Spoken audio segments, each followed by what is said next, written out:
All right. Hello, everybody. Hope you all are doing well. This is the NBA Tournament Strategy Show where we talk about last night's slate. We talk about today's slate. And then, just kind of brainstorm, talk through our plays, who we like, who we don't like. And then on the pre-lock show, which is for VIP members only, link is in the description for that. We talk through core plays, leverage plays, guys we don't like as much, etc. Last night was a good one. At least for me. I know it's never that way for everyone. But I went to sleep kind of unhappy.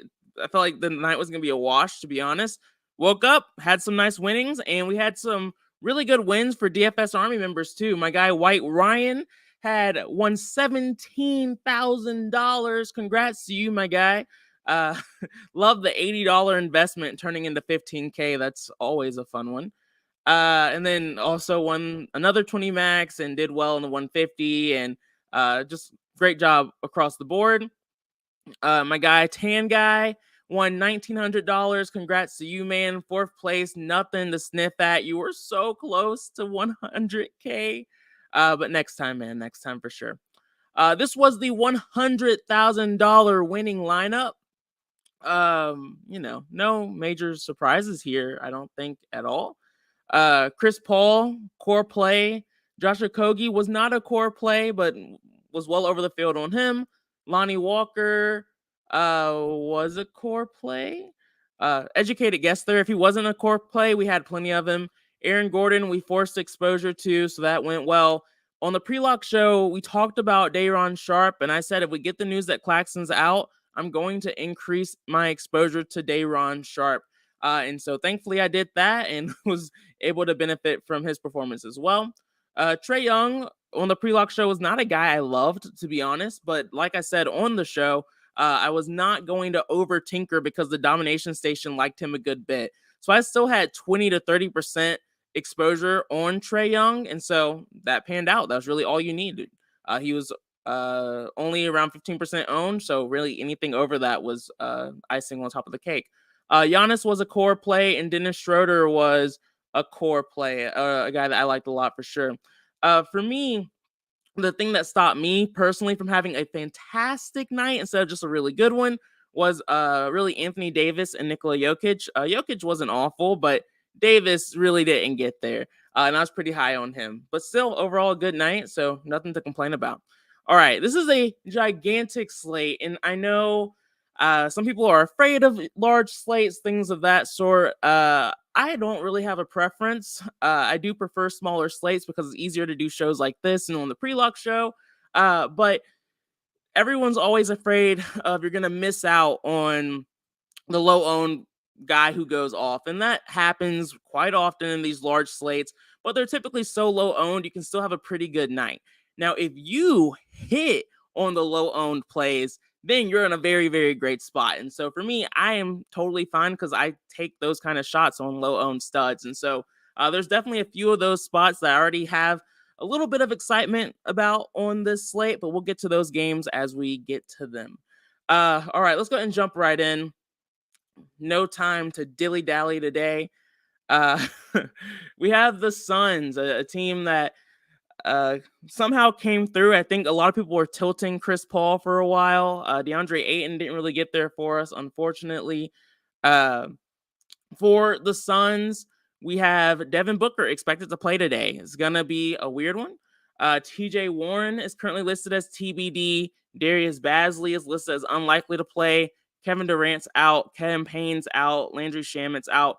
It's going to take some time for us to really figure out what's going on here. So realize that there's a little bit of risk involved, but for the Suns, believe it or not, B-Dub, sup, man? Said big slates are my favorite for leverage plays. Agreed. It makes leverage plays so much easier. It's still risky because you're going over the field, double the field on these low-owned guys, but still a ton of upside, which I always appreciate. So we have DeAndre Ayton with a 7% projected ownership.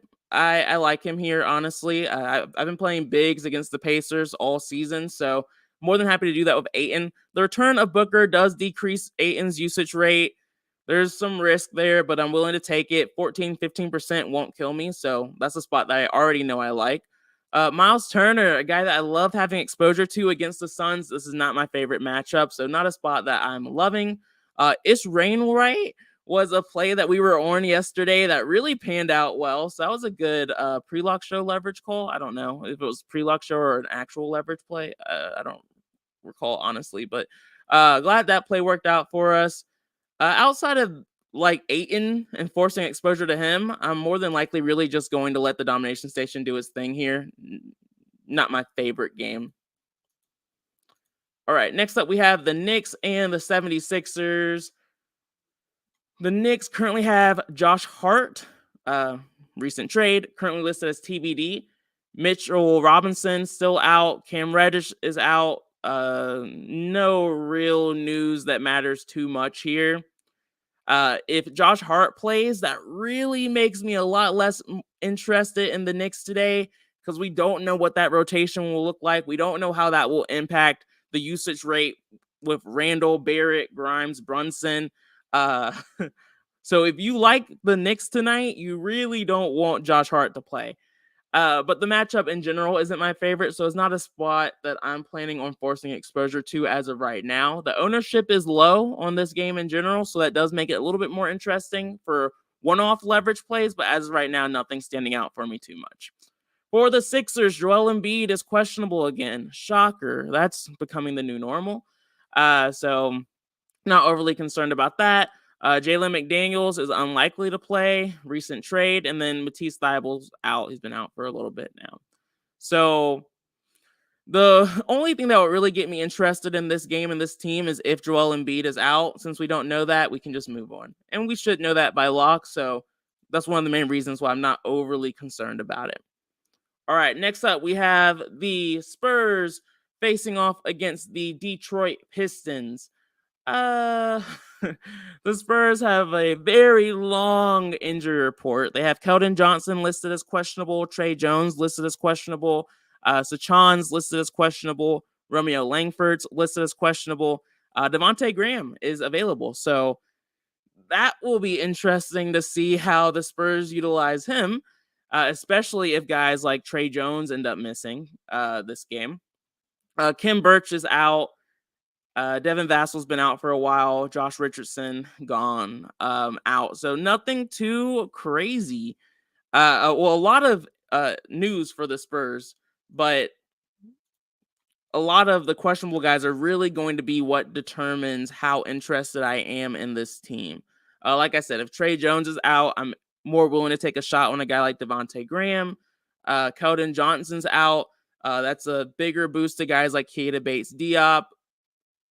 I don't even want to say these names because they are so gross, but if we get a lot of news of Sachan and Johnson being out, then we might have to play some of these really gross Spurs, but ideally we can avoid it. But very TBD on that team for me. For the Pistons, James Wiseman unlikely to play. Nerlens Noel is out. Marvin Bagley's out. Cade Cunningham is out. Sadiq Bey out. Kevin Knox out. So interesting spot. As you can tell by just looking at the fantasy points over dollar, there's a lot of value plays coming from the Pistons today, just due to a lot of the moves that they've made and the price tag that a lot of these players have. As of right now, again, super soft matchup against the Spurs is also another reason for why they're popular too. I don't have a strong opinion on them, to be honest. I'm okay with eating them, like eating the chalk, but I don't trust them enough. At least as of right now, I don't trust them enough to have them be like core plays or anything to that degree, just because things can get weird with the Pistons a little bit. So I don't trust them, but I kind of want to see what happens with uh, I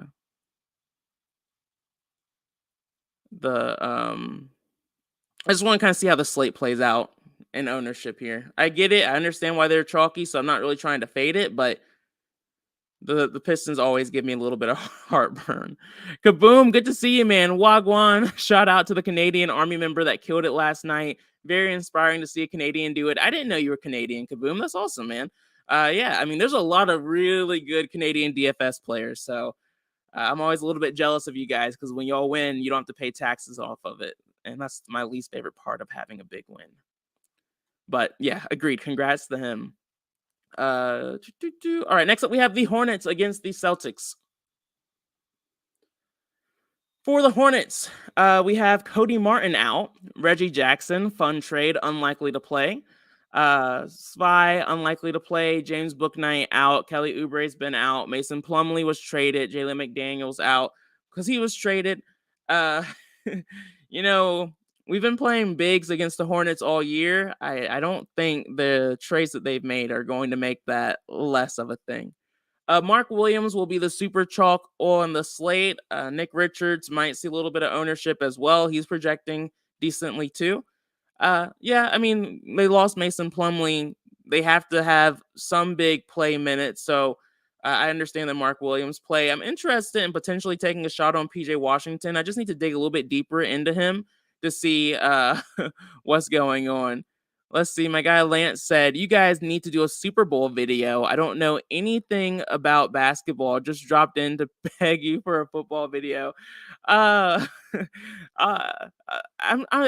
pretty sure Geek will do a video tomorrow, kind of like his player club style, talking through the NFL slate, making sure everyone's good to go. I don't know if that's going to be for VIP members only or not. More than likely, it probably will, to be honest with you. But definitely, I can reach out to Geek and see what he's doing. I'm sure he's doing something. We do have notes. I know DFS Up North already put notes in the cheat sheet section on the website. So we're not leaving everyone blank. There's a lot of content coming. Thomas Dye, I appreciate you. Good to see you, man. Thanks for checking in. All right, guys. So outside of Williams, Richards, I'm not super interested. I wonder how does Sim Model feel about PJ? 5,900. This might have been a bad idea. My computer does not like that change. Yeah. I mean, honestly, that's all I needed to see. There's a lot of other guys the Sim Model likes in this range. One guy, in particular, being Derek White. Interesting. Bogdanovich makes sense. We talked about Detroit. They're popping a good bit. But PJ Washington's definitely on my radar. With Plumlee gone, there's a chance he could see an increase in minutes. I wanted to look into the usage a little bit more to see how that impacts him. But at 4% ownership, having a 10% min won't kill me if he doesn't get there. For the Celtics, Jayson Tatum is listed as questionable. He's battling through an illness. Saying battling makes that sound like it was much worse. I think he's probably just sick. So he's questionable. We'll see if he can go or not later. Hopefully we get that news because no shock here. Tatum being in or out has a major impact on this team, especially with Jaylen Brown out already. Al Horford is listed as probable. Robert Williams is playing, which is nice to know in advance. Muscala is unlikely to play. Smart is out. Gallinari's out. Justin Jackson's out. I am very comfortable having exposure to the Celtics today. The Hornets are a team I like to pick on, really at every position. But Al Horford, which is never a fun play, is on my radar against a really bad Hornets team. Robert Williams is also on my radar, but I need to dig a little bit deeper into him to make sure I feel comfortable playing him. Because as of right now, I'm still feeling a little iffy on it. Derek White, Sim-Model likes him a lot, but he has a decent amount of ownership, so hopefully I get at least a little bit of exposure naturally. I am playing Thomas Dye. I know you will appreciate this. I'm playing a 20 max again tonight and my small field GPPs once again. That's been treating me well so far, so I'm going to keep riding that while I can. Darius, good to see you. Good to see you, man. So yeah, I like the Celtics tonight. All of them, Brogdon, White, I don't really have a favorite and or preference. I just know I'll have exposure to these guys, hopefully naturally, but if I don't, it's a situation where I'm okay with forcing it. The spread is pretty wide, which makes me want to believe that Tatum's probably going to play. If Tatum plays, the 20% ownership scares the hell out of me on a large slate like this. I like the spot for Tatum if he plays. I'm not trying to fade him, but I doubt I'll be at that 20% number. JJ, good to see you, man. Sorry the last night wasn't good for you. Don't know what happened. Thomas said, yes, it's been treating me good as well. Nice. Glad it's going well. Just need a few more pieces to get right to get the takedown, but I always appreciate profit. For the Utah Jazz, Jordan Clarkson listed as questionable, so he might be out tonight. This isn't fully updated. We'll have more of the Jazz players here by the time we're actually making lineups. Russell Westbrook is TBD. I don't think he's playing tonight, but I guess we'll see. I think everyone's expecting him to get bought out or whatever. Juan Toscano's TBD. All of the trade guys are TBD, including Damian Jones. There's some interesting plays here. Lauri Markkanen would be more interesting to me if Jordan Clarkson ended up being out. But as of right now, no one's really standing out for me too much. I mean, outside of the obvious, like THT at 3,400 should see decent minutes here. If he continues to pop, I want to dig a little bit deeper into it, to be honest with you guys. Not my favorite matchup against the Raptors, but a spot I'll need to look into a little bit more before I kind of make a final claim on it.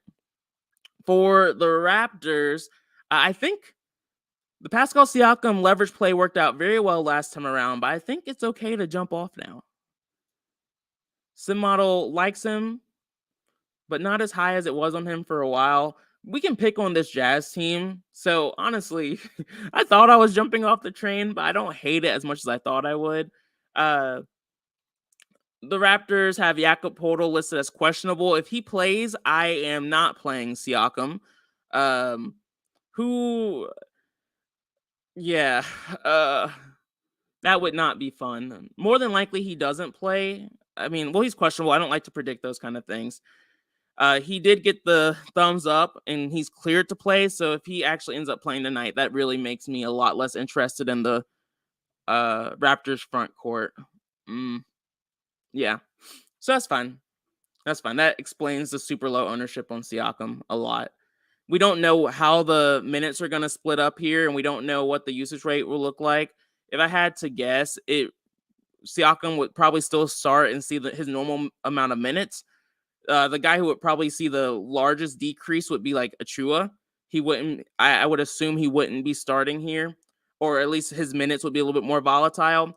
The reason why I like Siakam a little bit less with Jakob Poeltl returning is just we don't know what the rebounding rate will look like. We don't know what the usage rate will look like. It's just hard to trust and pay 9,600 for a guy like that in a questionable situation with a big coming onto their team. So Raptors don't stand out for me too much as of right now. Definitely a spot I'll look into a little bit deeper later. For the Rockets, we have Danny Green listed as unlikely to play. Frank Kaminsky, unlikely to play. The Rockets have a god-awful team. Justin Holiday, unlikely to play. John Wall, expected to be waived. Kevin Porter Jr. still out. Eric Gordon was traded. Garrison Matthews was traded. Bruno Fernando was traded. Man, the Raptors are so bad. I mean, the Rockets are so bad. But because they're bad, there's some potential. Well, no. I mean, the matchup against the Heat is not something I like to attack. I do feel like there's some viable options here, but honestly, I just need to dig a little bit deeper to see if it's worth taking a shot on these guys on a slate like this. The spread's so wide too. It's ugly. It's so ugly. The Heat, Oladipo's still out. Vincent is probable. Kyle Lowry is out. Duncan Robinson is out. Jovic is out. Yurtsven's out. So a decent amount of value can come from this Miami Heat team. They're facing a god-awful Rockets team. The spread is very wide, so that's always scary. It looks like Jimmy Butler's picking up a decent amount of ownership. I think the sim model likes him a little bit too, which would be the only reason I would be willing to chase it. Yeah, the sim model does like him a little bit, so I'm fine with it. Yeah, I'm fine with Jimmy Butler here, but he's not someone I'm excited to play. Tyler Hero burned us last time. If he was lower owned, I'll be willing to take a shot on him. If that ownership decreases, I'll be more excited about it, but not someone that I love today. These guys are just viable. I'm not going to talk anyone off of them. If I have some exposure naturally, I'm okay with it, but not a spot I'm trying to force. Again, I would if they were lower owned, but that ownership is kind of scaring me off of them. So hopefully that decreases a little bit so we can find a reason to force someone from that game. John Morant will definitely be a leverage play for me tonight. That's just not a question. So the definite leverage plays are already John Morant and DeAndre Ayton, unless something crazy happens and I get scared off of Ayton. But John Morant's a definite for me. I really like his upside at 10,600, only should be in the single digit ownership range. I'm willing to attack that all day, every day in a okay matchup against the Timberwolves. The Timberwolves currently have Rudy Gobert listed as questionable, Mike Conley listed as questionable, Kyle Anderson listed as questionable, Nickeil Alexander-Walker listed as questionable, and then Cat's been out for a while here. For the Grizzlies, Luke Kennard is unlikely to play. Steven Adams is still out, and then Danny Green is gone, although he never played for this team. At least I don't recall it. It didn't really matter. I think he did come back recently. I don't know. Doesn't matter. Like I said, Ja Morant's really the only guy that I'm really excited to play. Rudy Gobert being questionable is annoying. It looks like he'll have some decent ownership. Matchup is softer with Steven Adams out, so if he does play, I understand why that ownership is there for him at 6,700. I don't hate it. Kyle Anderson and Conley being questionable matter a decent amount. Even like Nickeil Alexander-Walker being questionable matters a decent bit, because when it comes to the Timberwolves, since they got rid of D'Angelo Russell, they might not have a ton of guard options tonight. So maybe even like Noel, Jordan McLaughlin, Anthony Edwards are all guys I'm kind of keeping an eye on, especially if Conley and Anderson end up being out. If they end up playing, I'm a little bit more hesitant. Just don't know what the usage rate is going to look like on this team. Mike Conley isn't a super high usage rate these days, but still a little worrisome for me. Just a situation I don't want to play around with too much if everyone's healthy. As y'all can see, there's a lot of questionable tags on this slate, so I'm sure there'll be some things that slide through the cracks where we can probably get some low ownership on some exciting guys. The Grizzlies are pretty healthy outside of Steven Adams being out, and everyone's priced pretty appropriately. You guys know JJJ is always a guy that's on my radar, but okay, Simodel does like him a little bit. So not a guy that I'm against at 5% ownership. He's on my radar as a potential leverage play, but I need to see if there's more reasons for me to do it to be comfortable enough to actually lock that in. Outside of that, and Ja Morant, no one's too interesting to me. For next up, we have the Cleveland Cavaliers against the New Orleans Pelicans. The Cavs have Donovan Mitchell listed as healthy, Darius Garland listed as healthy, Ricky Rubio's out, so that's something we don't have to worry about. And then Dylan Windler's been out for a while. The Pelicans are a team I don't love picking on very often, but Donovan Mitchell and Garland are relatively low owned on this slate, so that always makes them slightly more viable, but not a team I'm trying to pick on. Mobley and Allen came through for us last time, but that was without the guards. So again, slightly more okay with taking a shot on them. Let's see what the sim model thinks on them. 72, 74. Boop, boop, boop, boop, boop. Yeah, it's not really a fan. I don't feel like I need to force it either. Unless something changes, I'm not really trying to force that situation too much. Yeah, not my favorite game. Two solid defensive teams, just not the kind of game environment I'm trying to force. The spread is close, so I'm okay with one-offs here in that game, like one or two guys from that game, but not a team I'm excited to play. Next up, we have the Dallas Mavericks against the Kings. For the Mavericks, we have Luka Doncic listed as questionable. Bertans is out. Maxi Kleber is out. The Kings, in a weird turn of events, have just been very healthy as of late. They have no injuries on the board. Of course, the news that matters the most here is Luka Doncic. If he's out, then I am much more willing to play the Mavs. I know the Kyrie Irving play didn't work out last time. I'll be willing to take a shot on that again. Christian Wood playing here is interesting, but his minutes have not been there. Of course, when Doncic is out, we can just take more shots on the other Mavericks guys. And against the Kings, I don't hate the spot for them. But very much so TBD. If he ends up playing, I don't plan on having a lot of exposure to the Mavericks tonight. Will be interesting to see if he still has the same kind of upside with Kyrie playing with him. That will be very interesting. So I will be interested in that game, but probably wouldn't play it. Bill Bett said hello. Good to see you, man. Good to see you.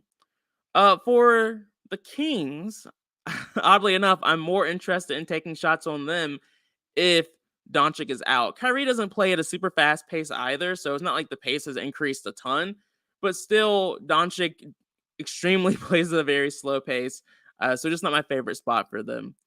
Sabonis, yeah, Simalo's not a fan. We got Fox right last time around. Not my favorite spot for him either, but I would be more so willing to take a shot on him if Doncic ended up being out. Outside of that, as of right now, the streaky shooters, not trying to chase them on a slate this large, but if something stands out to me as I do research throughout the day, I might change my mind. Dave, appreciate you. Agreed. Like, hit the like button, share, and subscribe. Definitely do hit the like button. Always appreciate the support. And yeah, if you guys subscribe and share, like, that's always helpful too. So appreciate the reminder, Dave, and the help. Next up, we have the Oklahoma City Thunder against the Portland Trailblazers. The Thunder. Let's see, injury news for the Thunder. All right, we're gonna take a little sip of water before this list. All right. Lou Dort is questionable for the Thunder. That matters to me a lot because SGA has a really good usage rate in general, but it's higher with Lou Dort out. The matchup against the Portland Trailblazers, they're not great against guards, so willing to take a shot on SGA at 4% ownership, honestly, kind of either way, but I'll be more excited to do it if Lou Dort ended up being out. Dario Saric is unlikely to play. Justin Jackson is expected to be waived. Jeremiah Robinson Earl still out. Poku's still out. Mike Muscala's still out. We'll trade it. And then Darius Basley's gone too. Some of the front court guys leaving might open up minutes in the front court and might actually make things a little bit more consistent. So that's something I want to keep an eye out for. The Thunder have been a team that we have not had the best luck with this season, but potentially some of these trades might make things a little bit easier. Let's see. But I mean, they're also bringing guys in. So as I'm saying that, I'm realizing that might not be true. But SGA is definitely on my radar for a potential leverage play. Probably have like a 10 or 15% min on him. Very much so TBD before I lock it in, but he's definitely on my radar. For the Portland Trailblazers, Damian Lillard is usually Mr. Under-owned on large slates, and he is not looking like he's going to be today. At 23% ownership, if that stays, oh, that's tough. Hopefully we just get some natural exposure to him, and we don't have to force exposure, but I get it. The matchup's fantastic. 10,900 is a lot to pay for him, though, but he's been in great form, so hard to make a case against him. Matchup against the Thunder, super soft, so that's even why we're seeing guys like Simons and Grant pop as well. From an injury news standpoint, Cam Reddish is TBD on if he's going to end up joining the team today. Thibault is unlikely to play. Keon Johnson's listed as questionable. Kevin Knox is TBD. Nurkic is out. Winslow is out. And then Gary Payton's gone. So I understand why Simons and Grant are seeing a boost here, but still probably not my favorite plays. Eubanks did not come through last time around, but don't hate him here either. As you can see, everyone projects pretty well here, and for good reason, in my opinion. Shaden Sharp is even popping. He should see more minutes with Peyton being gone, and it looks like we have him projected for roughly 30 minutes. So he is a low usage guy, so he typically doesn't do a lot while he's out there. So we know how that goes. It's a very much so a boom or bust kind of play, but I think he's viable on this slate as well. So we'll see how it looks and how the DS runs and handles this team when we do our runs on the pre-lock show. But I'm going to need to dig deeper and see if I can find a reason to not play them. And if I do, then I'll be okay with it. But if I don't, I'll probably just have to eat it. Next up, we have the last game on the slate. Sped through it. Nice. We have the Bucks against the Clippers. So the Clippers have Kawhi Leonard listed as out. Eric Gordon, who was traded to the team, unlikely to play. Mason Plumlee, unlikely to play. Bones Highland, unlikely to play. Luke Kennard's already gone, traded. Reggie Jackson, gone, traded. John Wall, gone and traded. The Clippers are going to look very different once their trades are finalized and everyone's on this team. But this might be one of the last times, at least in my mind, where I can play the Clippers and have fun with it. So Paul George is definitely on my radar. And if that ownership is right, that's wild to me. Paul George, if he's only 5% owned, would definitely be a leverage play for me. Matchup against the Bucks, not something I like to pick on, but whenever Kawhi's out, I always take a shot on Paul George. It works more often than it doesn't, at least from my experience. Powell in a fantastic spot with some of the guys that they're missing. Should see plenty of minutes here. He has a decent amount of ownership, so I totally understand that. Zubac tends to have very volatile minutes, tends to be a very volatile player. But this is all speculation. I'm hoping he plays more minutes tonight, facing more bigs against a pretty tough Bucks team. And then also, my guy Mason Plumlee is joining the team, so you don't really have to worry about wearing him out as much now that you have Plumlee, who's also going to be joining here soon. So I'm probably going to have more Zubac than most people, just out of pure speculation. And so hopefully that works out for me. We'll see. I love the Clippers tonight, so we can just run through the rest of the list and say Morris, Mann, Batum, even like Boston, Brandon Boston, I'll have exposure to some extent if he continues to pop well. Robert Covington and Coffee, probably not going to get there. If this game stays competitive, it's going to be hard for me to see a world where a lot of these guys don't come through for me. Now, if the game blows out, then a bit of a tougher sell. But I like the Clippers a lot tonight, and we'll be over on the vast majority of them. For the Bucks, last team we're going to talk about on the slate, looks like Jay Crowder is unlikely to play, thankfully, because that's really going to messy up things a little bit for these guys. Joe Ingles is expected to play, and then Bobby Portis is still out. Giannis came through for us yesterday. I always struggle with having big studs be core plays. It's not my favorite thing to have happen, but glad it panned out. 14% Giannis against the Clippers. Not my favorite spot for him, to be honest, but I do understand why people are gravitating to him. I am okay with having some exposure and having him in some of my lines, but I don't think he's a guy that I'm trying to prioritize tonight. And that's really the case for most of the Bucks. Played him yesterday and not trying to get there today. So, all right. Thank you, everyone, for sticking around and hanging out with me. Look forward to talking through what we're actually going to be doing on the leverage on the pre-lock show later today at 5:30 p.m. Eastern time. Hope you all have a great rest of your day, and I'll see y'all later. Peace out.